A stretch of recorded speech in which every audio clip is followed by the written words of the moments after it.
തീപ്പൊരി ആയിട്ടോട്ടോ ആയതുകൊണ്ടല്ലേ വെള്ളം ഇതുപോലെ വെച്ചിട്ടില്ല. അതുപോലെ വെട്ടി തിളക്കാൻ നേരത്ത് നമ്മുടെ ഉണക്കമുളക് ഇതുപോലെ കമത്തിയിട്ട് സംഭവം അട്ടാറായിട്ടുണ്ടെങ്കിൽ ഈ ജീവിതത്തിൽ ഇതുപോലെ ഐറ്റം കഴിച്ചിട്ടുണ്ടാവില്ല. അപ്പൊ സംഗതി ഇല്ല, ഇതുപോലെ 5-8 മിനിറ്റ് കുമ്പിട്ടിടുന്ന ഇതുപോലെ വേവിച്ചെടുത്തിട്ടുണ്ടല്ല. സംഗതി ഇതുപോലെ കോരി മാറ്റിയിട്ട് നമുക്ക് മിക്സിയിലേക്ക് ഇതുപോലെ കുത്തി ഉറച്ചു കൊടുത്തിട്ട് അരച്ചെടുക്കണം കേട്ടോ. ലേശം മാത്രം വെള്ളം ഇതുപോലെ ഒഴിച്ചു കൊടുത്തിട്ടില്ല. നമുക്ക് പൾസ് ചെയ്ത് ഇതുപോലെ അടിച്ചെടുത്തിട്ട് ഈ ഒരു രൂപത്തിലേക്ക് ഇടണം കേട്ടോ. അപ്പൊ അടുത്തായിട്ടുണ്ടല്ലോ നമ്മുടെ പാത്രം കയറ്റി വയ്ക്കുക. ഈ പാത്രത്തിലേക്ക് നമ്മൾ ഇട്ട് കൊടുക്കുന്നത് ചിക്കനാണ്. അപ്പൊ ചിക്കൻ ഇതിലേക്ക് ഇട്ട് കൊടുത്തിട്ടില്ല. ആവശ്യത്തിനുള്ള ഉപ്പ് അങ്ങോട്ട് വിതറിയിട്ട് കൊടുക്കാം കേട്ടോ. അടുത്തായിട്ട് നമ്മൾ ഇതിലേക്ക് ഇട്ട് കൊടുക്കുന്നത് കുറച്ച് കാശ്മീരി ചില്ലി പൗഡർ ആണ്. സംഭവം ആവശ്യമുള്ളവർക്ക് മാത്രം ഇതുപോലെ കുറേശ്ശെ ഇട്ട് കൊടുക്കുക. നമ്മുടെ ഉപ്പും കാശ്മീരി ചില്ലി ചേർത്ത് നന്നായിട്ട് അങ്ങോട്ട് മിക്സ് ചെയ്തിട്ടുണ്ട്. അപ്പൊ അടുത്ത പരിപാടി എന്ന് പറയുന്നത് കുറേശ്ശെ വെളിച്ചെണ്ണ ഒഴിച്ചു കൊടുക്കുക. അതുപോലെ തന്നെ കുറേശ്ശെ നമ്മുടെ ഈ പേസ്റ്റ് ഇട്ട് കൊടുക്കുക. കുറച്ച് കരിവേപ്പിന്റെ ഇതുപോലെ വിതറിയിട്ടുണ്ടല്ല, ചെറിയ തീയിലിട്ട് വേവിച്ചെടുക്കണം കേട്ടോ. അപ്പൊ ചുരുക്കി പറഞ്ഞിട്ടില്ല, ഈ മുളക് മൊത്തം നമുക്ക് ഇടാനുള്ള കേട്ടോ. 100 ഗ്രാം മുളകും 300 ചിക്കനാണ് എടുത്തേക്കുന്നത്. ചിക്കന്റെ വെള്ളമൊക്കെ പോയതിനു ശേഷം മൂടി തുറന്നിട്ടുണ്ട് ഇളക്കാൻ. സംഗതി കൂട്ടിയാണ് തുറന്നിട്ട് ബാക്കിയുള്ള മുളകും കരിവേപ്പിന്റെ വെളിച്ചെണ്ണയും ഇതൊക്കെ കൂടി ഇട്ടിട്ടില്ല. ഇളക്കി സംഗതി കാണാൻ തന്നെ പുതിയ അവളെ നോക്കി സംഗതി അടിപൊളി എന്നിട്ടുണ്ടെങ്കിൽ നമ്മൾ ഇപ്പൊ കാണിച്ചിട്ടോ.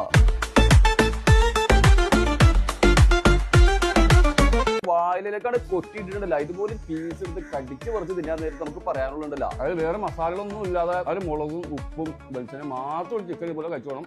മസ്റ്റ് ട്രൈ കേട്ടോ. ഇന്നത്തെ വീഡിയോ ഇഷ്ടപ്പെട്ടിട്ടുണ്ടെങ്കിൽ എല്ലാ ചങ്കുകളും ലൈക്ക് ചെയ്യുക, ഷെയർ ചെയ്യുക, കമന്റ് ചെയ്യുക. അടുത്ത ദിവസം മറ്റൊരു കിടിലൻ വീഡിയോ ആയിട്ട് കാണാം. അതുവരേക്കും സ്റ്റേ ട്യൂൺഡ്.